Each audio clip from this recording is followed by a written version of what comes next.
el escuadrón que destruyó a la Luftwaffe y se ganó el nombre de Manada de Lobos. Primavera de 1944. El sol se alzaba sobre los cielos de Alemania, iluminando un horizonte que ya no era azul, sino gris por el humo de los incendios. Un grupo de cazas Messerschmitt Bf-109 patrullaba a gran altura, escoltando a un escuadrón de bombarderos pesados que regresaban de una misión sobre la frontera occidental. Su comandante, un joven alemán de sonrisa confiada, giró su cabeza dentro de la cabina y saludó a su formación con un gesto firme. Habían pasado años dominando aquel cielo. Sabían que los norteamericanos vendrían, como siempre, lentos y predecibles, pegados a sus bombarderos. Un ataque más, pensó, una victoria más. Pero ese día, el enemigo no siguió las reglas. Desde el resplandor del sol, apareció una silueta plateada que descendía en picado.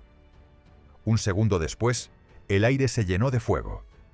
Las trazadoras cortaron el cielo en líneas doradas, y el rugido de los motores Pratt & Whitney R2 1800 ahogó el zumbido de los Messerschmitt. Un P-47 Thunderbolt cayó como un meteorito sobre la formación alemana, disparando con una precisión devastadora. A la derecha, otro aparato descendió en ángulo cerrado, y un tercero surgió desde abajo, ascendiendo como una fiera que embiste. Los pilotos alemanes no entendían nada. Las tácticas que habían dominado durante años no servían contra aquel enemigo invisible que atacaba desde todos los ángulos. Intentaron reorganizar la formación, pero ya era tarde. Desde las 9, desde la 1, incluso desde arriba, más Thunderbolt aparecieron. En menos de un minuto, el cielo se convirtió en una trampa mortal. Un grito por la radio rompió el caos. ¡A la izquierda! ¡Cierren la formación! Pero la orden se perdió entre el estruendo de los motores y las ráfagas de ametralladora. Ese día, los interceptores fueron interceptados, y en los cielos de Alemania nació un nuevo nombre que pronto haría temblar a la Luftwaffe: la Manada de Lobos de Zemke. La historia de aquella manada comenzó años antes, cuando el mundo todavía dudaba del poder aéreo de Estados Unidos.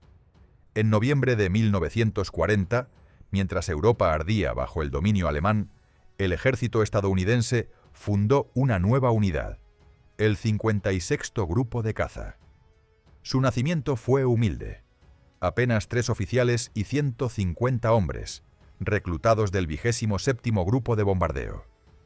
Pronto se dividirían en 3 escuadrones, el 61º, el 62º y el 63º. Durante los primeros años, volaron aviones P-39 Air Cobra y P-40 Tomahawk, máquinas respetables pero limitadas. Todo cambiaría en el verano de 1942, cuando el grupo fue trasladado a Farmingdale, Nueva York, y se le asignó un nuevo avión fabricado por la cercana compañía Republic Aviation. Era un monstruo de acero, el P-40 y 7 Thunderbolt. A primera vista, parecía imposible que aquel gigante volara con elegancia. Pesaba más de 7 toneladas totalmente cargado, el doble que la mayoría de los cazas de la época, y llevaba un motor radial de 2000 caballos de potencia. Sin embargo, aquel coloso no tardaría en demostrar que podía pelear con una fiereza sin precedentes. Fue entonces cuando el mando envió a un hombre que cambiaría para siempre el destino del grupo. Hubert Zemke, un teniente coronel de apenas 28 años. Nacido en Montana, hijo de inmigrantes alemanes, Zemke hablaba el idioma del enemigo y conocía su mentalidad. Había observado operaciones de la RAF en Inglaterra en 1940 y había entrenado a pilotos soviéticos para volar aviones estadounidenses. Su experiencia lo convertía en un puente entre 3 mundos aéreos distintos, y su carácter, disciplinado, frío y analítico, pronto transformó a aquel grupo de reclutas en un ejército de cazadores. Bajo su mando, el 56 fue el primero en recibir el nuevo P-47. La transición no fue fácil. El avión era tan potente como peligroso. Durante los meses de entrenamiento, más de 40 accidentes y 18 muertes demostraron lo traicionero que podía ser aquel gigante del aire. Pero Zemke no permitió el miedo. En sus propias palabras, el primer desafío que convierte a un muchacho en hombre hay que agarrarlo con fuerza y no soltarlo. Los jóvenes pilotos lo entendieron. Cada día Zemke los obligaba a volar más alto, más rápido, más cerca unos de otros. Los ejercicios eran brutales, pero su objetivo era claro: transformar a la unidad en un grupo de combate que pensara, atacara y se moviera como una sola mente. En enero de 1943, el grupo cruzó el Atlántico a bordo del Queen Elizabeth, rumbo a Inglaterra. Allí serían integrados en la 8ª Fuerza Aérea, que preparaba la gran ofensiva de bombardeo contra Alemania. En los hangares húmedos de los aeródromos británicos, los pilotos del 56 se encontraron con sus primeros aliados extranjeros y con un veterano que se uniría pronto a ellos, Francis Gabi Gabreski, un polaco estadounidense que ya había volado Spitfires en la RAF. Pero la gloria no llegó de inmediato. Las primeras misiones, realizadas sobre la costa holandesa en abril, fueron decepcionantes. Patrullas sin contacto, vuelos interminables bajo la lluvia, motores averiados. Y cuando finalmente se toparon con el enemigo, el resultado fue un desastre. El 4 de mayo, durante una escolta de bombarderos hacia Amberes, el propio Zemke sufrió un fallo en la radio y tuvo que regresar a la base, dejando al mando a un joven teniente. En plena confusión, el novato, eufórico por su primer combate, disparó a un avión que creyó alemán. Era un Spitfire británico. El error costó una vida aliada y la reputación del grupo. Los periódicos militares empezaron a burlarse de ellos. Los cazadores que solo cazan a sus amigos. Zemke, avergonzado pero imperturbable, reunió a sus hombres aquella noche. No levantó la voz, solo dijo: «Los lobos no se disculpan por cazar, pero aprenden rápido». Y así comenzó la transformación. Con cada día de vuelo, el grupo se volvía más disciplinado, más peligroso. En junio, durante una misión sobre Bélgica, el 56 por fin derribó su primer enemigo, un Focke-Wulf 190 envuelto en llamas. A partir de entonces, nada volvió a ser igual.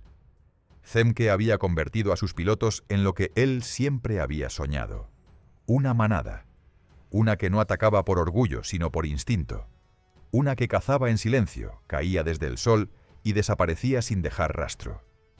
En los meses siguientes, la Luftwaffe descubriría que en los cielos de Europa ya no eran ellos los depredadores.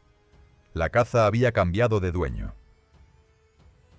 El verano de 1943 trajo consigo el verdadero bautismo de fuego del 56º Grupo de Caza.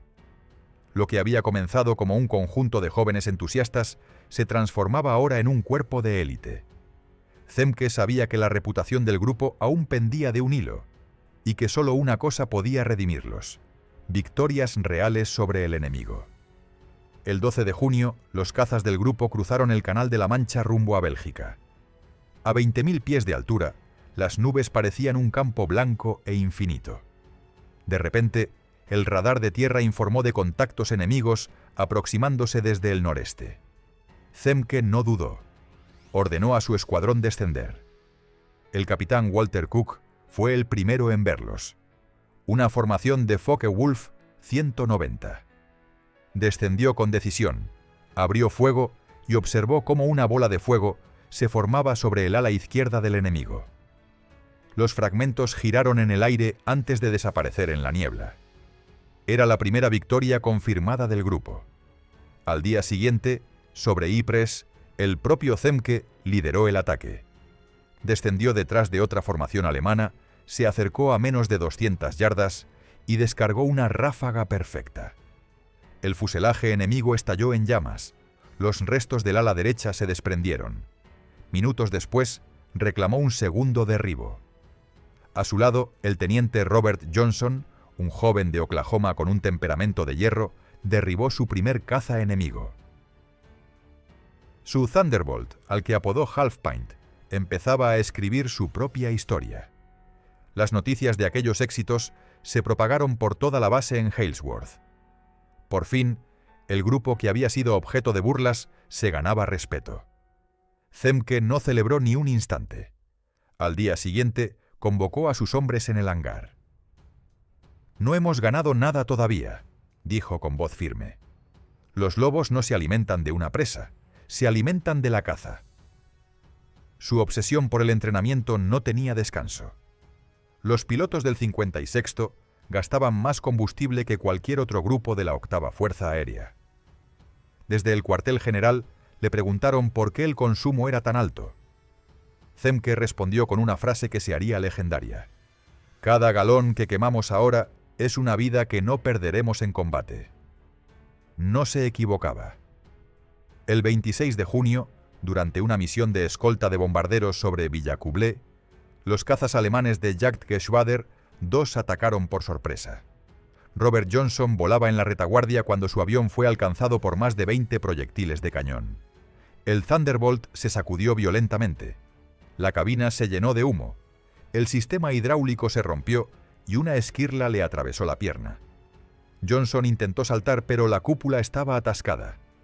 El avión, milagrosamente, se estabilizó.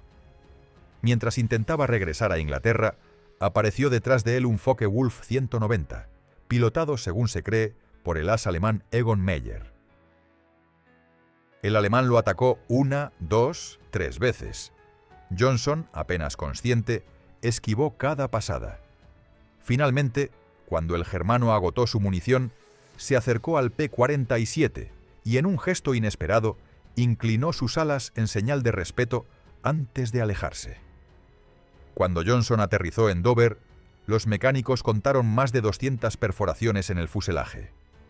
Una de las balas de 20 milímetros había explotado justo detrás del asiento, bloqueando la cabina. Aquella estructura de acero había salvado su vida.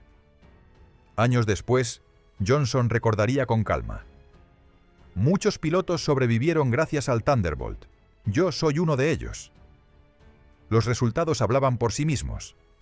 El avión, que muchos consideraban torpe y pesado, estaba demostrando ser casi indestructible.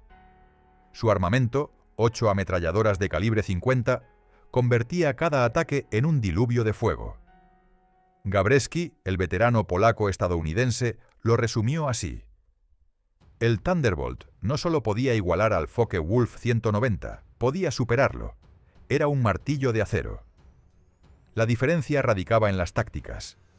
Zemke no permitía que sus hombres entraran en giros prolongados con los ágiles cazas alemanes. En lugar de eso, desarrolló un método de ataque que se convertiría en su sello personal, el Boom and Zoom. Desde gran altitud, los Thunderbolt se lanzaban en picado a toda velocidad. Disparaban una ráfaga corta y usaban la inercia del descenso para remontar a un punto seguro. Era un golpe relámpago, una emboscada perfecta. Como lobos, atacando desde lo alto de una colina. Esa táctica se pondría a prueba en la operación más peligrosa hasta entonces: la misión sobre las fábricas de rodamientos de Schweinfurt y las plantas de Messerschmitt en Regensburg. El 17 de agosto, los bombarderos de la 8ª Fuerza Aérea se adentraron más que nunca en territorio alemán. Era una apuesta desesperada. Sin cobertura completa, las pérdidas podían ser catastróficas. El 56º despegó esa mañana con tanques externos improvisados, fabricados con papel y sellados con resina, que les permitirían acompañar a los bombarderos más lejos. Zemke lideraba la formación. Sobre Bélgica, divisaron a los bombarderos que regresaban destrozados. Al norte, una nube de cazas alemanes esperaba para acabar con ellos. «Tenemos juego para todos», transmitió el capitán Walter Majurin por radio. «Vengan hacia el norte». Los Thunderbolt se lanzaron en picado. El teniente Gerald Jerry Johnson, sin parentesco con Robert, se abalanzó sobre un bimotor Messerschmitt 110. Las ametralladoras del P-47 vomitaron fuego, y el avión alemán explotó en pleno aire. El propio Zemke relató después: «Vi cómo el 110 ardía y caía en picado a través de la formación de bombarderos. No tocó a ninguno. Fue como ver caer un sol». En menos de 7 minutos, la manada de lobos derribó 17 cazas enemigos, dañó 9 más y perdió solo un aparato. Entre los caídos alemanes estaba Wilhelm Ferdinand Butz-Galland, hermano del famoso general Adolf Galland.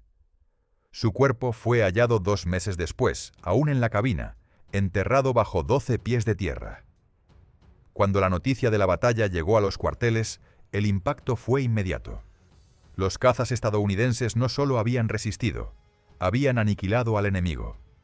Zemke recibió la Distinguished Flying Cross y su grupo fue rebautizado por los propios soldados aliados. Zemke's Wolfpack, la manada de lobos de Zemke.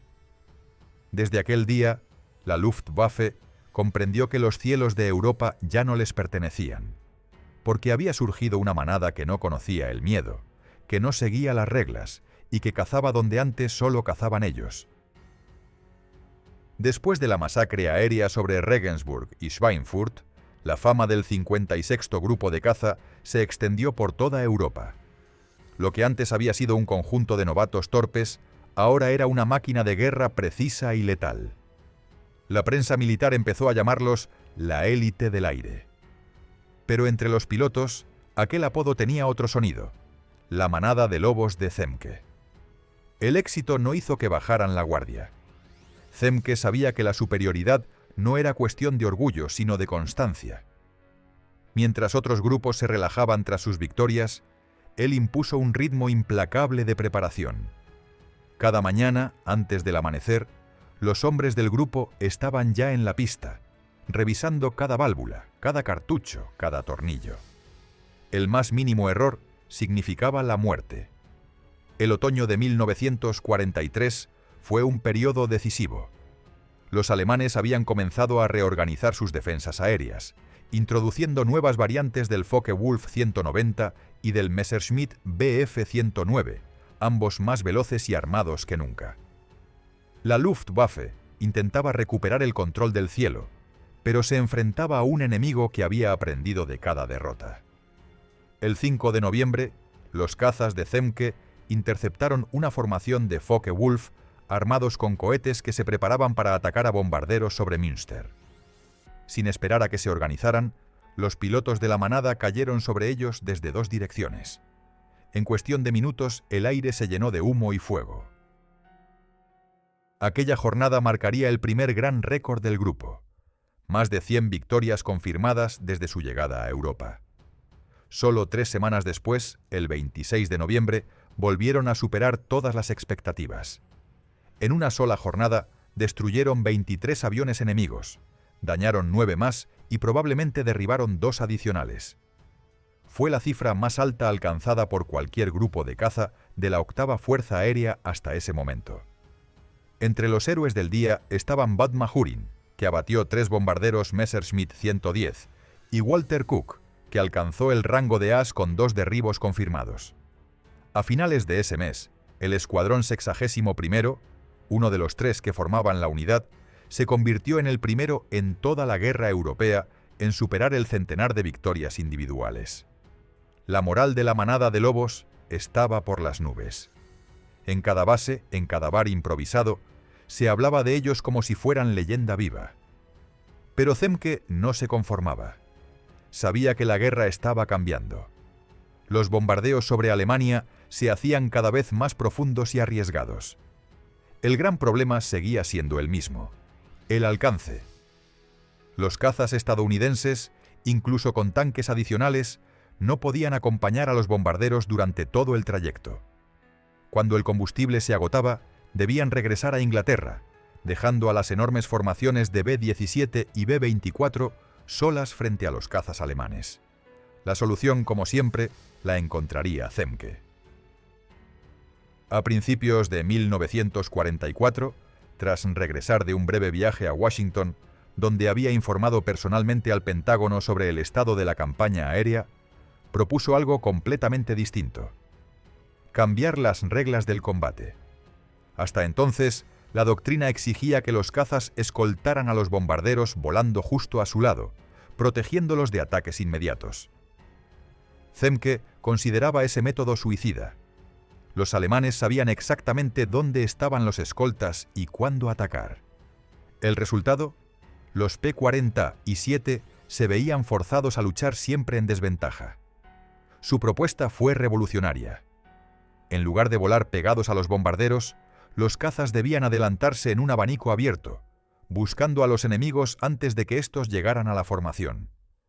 Aquella táctica, conocida como el Zemke Fan, permitía que los pilotos eligieran el momento del ataque, transformando la defensa pasiva en una ofensiva activa. El alto mando fue escéptico al principio, pero los resultados hablaron solos. En cuestión de semanas, las pérdidas de bombarderos se redujeron drásticamente. En los cielos de Alemania Central, los cazas enemigos empezaron a caer antes de poder acercarse a sus blancos. Por primera vez, la Luftwaffe no controlaba la iniciativa. La nueva táctica coincidió con una mejora técnica decisiva, la llegada de las versiones D del P-40 y 7, equipadas con sistemas de inyección de agua y hélices de palas anchas. Estos avances incrementaban la potencia del motor hasta 2.800 caballos durante breves periodos, otorgando al avión una aceleración que ningún caza alemán podía igualar en picada. Gabreski resumió la sensación con una sonrisa. Era como montar un rayo. Para Zemke, cada detalle contaba. Las formaciones de ataque fueron reorganizadas para maximizar la potencia de fuego. 4 aparatos en punta, 6 de cobertura y una retaguardia móvil. Los pilotos aprendieron a atacar en silencio, sin comunicación por radio, guiándose solo por los destellos metálicos de los compañeros. A esa coordinación casi instintiva se debía el apodo que tanto enorgullecía a su comandante, la manada de lobos. Mientras el grupo ascendía a la gloria, entre los pilotos surgía una competencia feroz. Cada misión era una oportunidad para añadir una marca más al fuselaje. Gabreski, con su estilo metódico y calculador, acumulaba victorias sin precipitación. Robert Johnson, el superviviente de Dover, avanzaba con una agresividad casi temeraria. Bud Mahurin y Jerry Johnson seguían de cerca. En marzo de 1944, el 56º alcanzó una cifra histórica, más de 300 victorias aéreas confirmadas. Ningún otro grupo de la 8ª Fuerza Aérea había logrado tanto. Pero el precio fue alto. Mahurin, tras alcanzar 19 derribos, fue abatido por el fuego de un artillero de un Dornier sobre Chartres y cayó en territorio francés. Escapó gracias a la resistencia, pero su carrera de combate terminó. Días después, Jerry Johnson fue capturado tras un ataque a un convoy terrestre. Las pérdidas no detuvieron la caza.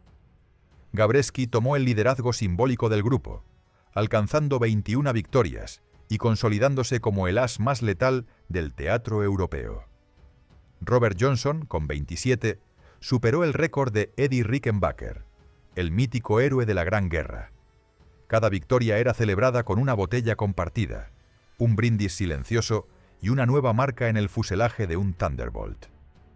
En los hangares, las carlingas llevaban nombres como Lucky, Pengy, Spirit of Zemke o Patty Ann.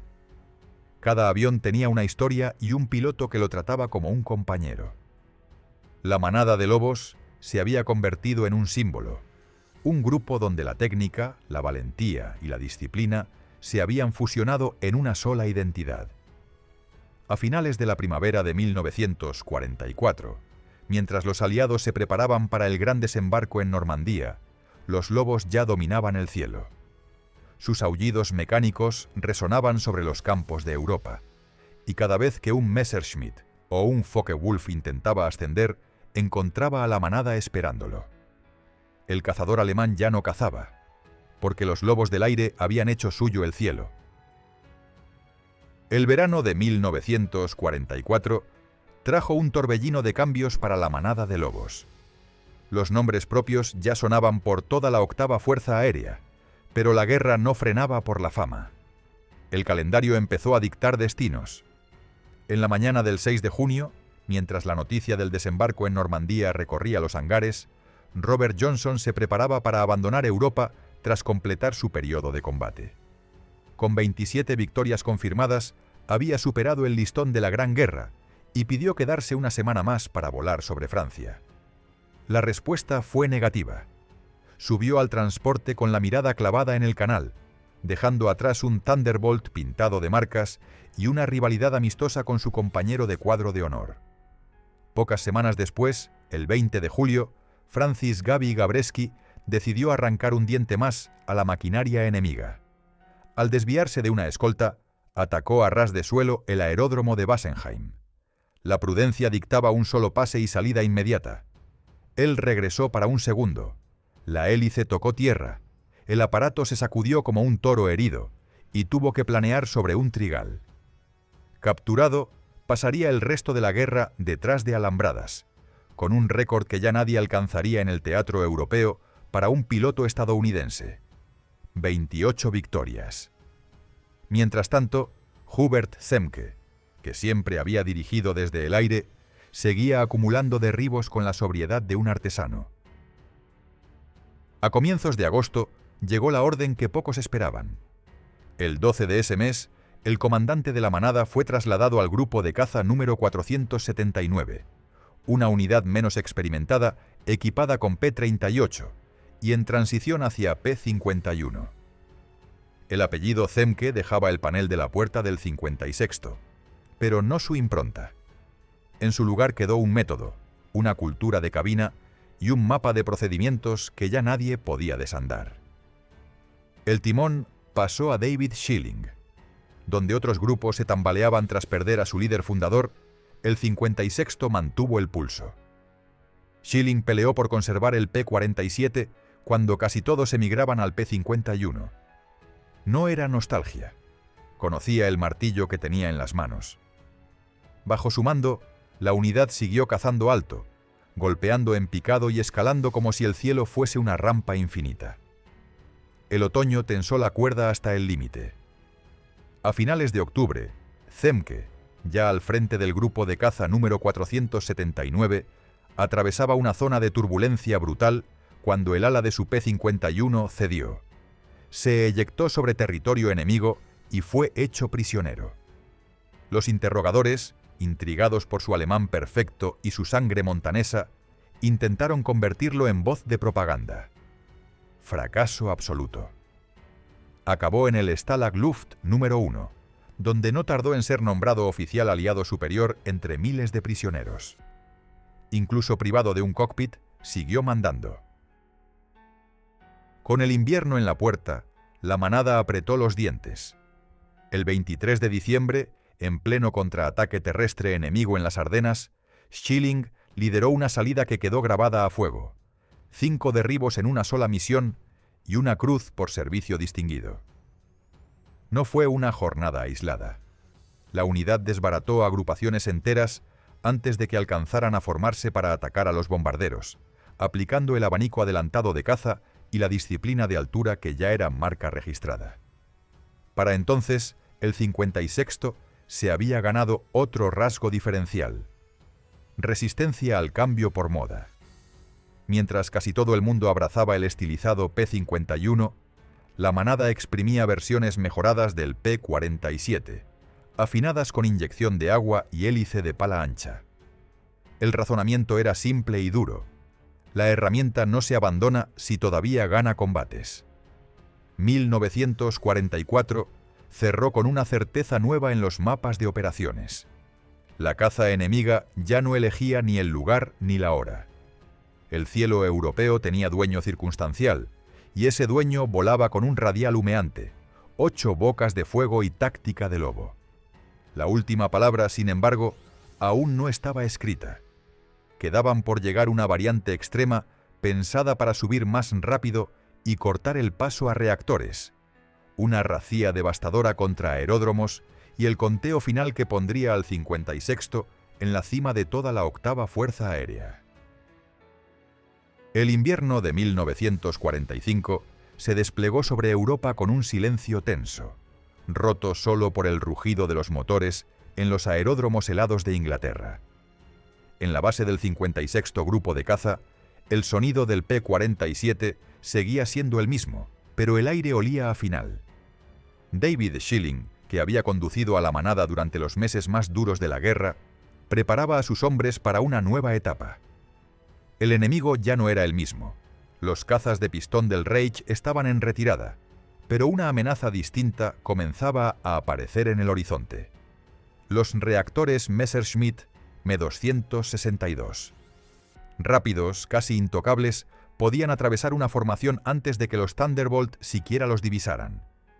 Para enfrentarlos, el grupo recibió un modelo especial, el P-47M, una versión aligerada y afinada del veterano caza, capaz de alcanzar velocidades que rozaban las 500 millas por hora. Con esos nuevos aparatos, la manada volvió a demostrar su instinto. En los primeros meses del año, interceptaron varios Me-262 cuando despegaban o aterrizaban, los únicos momentos en que aquellas máquinas futuristas eran vulnerables.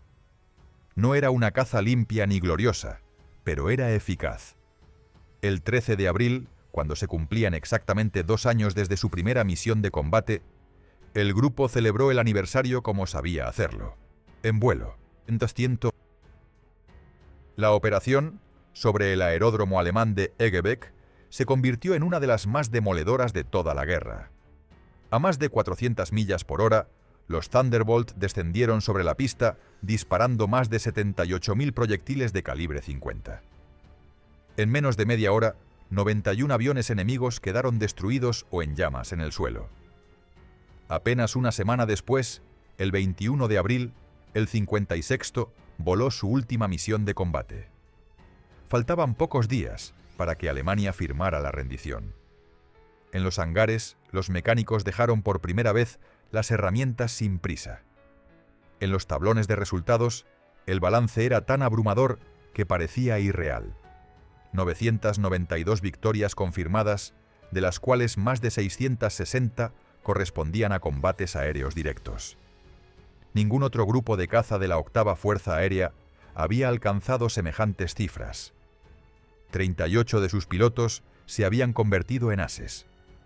La manada de lobos había superado a todos los rivales y dejado un modelo de combate que cambiaría para siempre la aviación táctica estadounidense. Disciplina férrea, agresividad controlada y autonomía táctica en el aire. Cuando llegó la paz, el grupo fue disuelto y reactivado poco después dentro del nuevo comando estratégico. Los nombres de Zemke, Gabreski y Schilling siguieron resonando, cada uno trazando su propio camino. Zemke, liberado de su cautiverio cuando los soviéticos tomaron el Stalag Luft número 1, volvió a volar y más tarde comandó el 36º Grupo durante el puente aéreo de Berlín. Gabreski regresó a los cielos en la Guerra de Corea, sumando 6 victorias más y convirtiéndose en uno de los pocos pilotos en alcanzar la categoría de As en 2 conflictos distintos. Schilling, ascendido a general de brigada, mantuvo su carrera hasta su trágica muerte en un accidente en 1956. Pero más allá de los nombres, quedó el eco de una idea. La manada de lobos demostró que la victoria no pertenece al avión más rápido, ni al arma más moderna, sino a quienes saben emplearlas con inteligencia y coraje.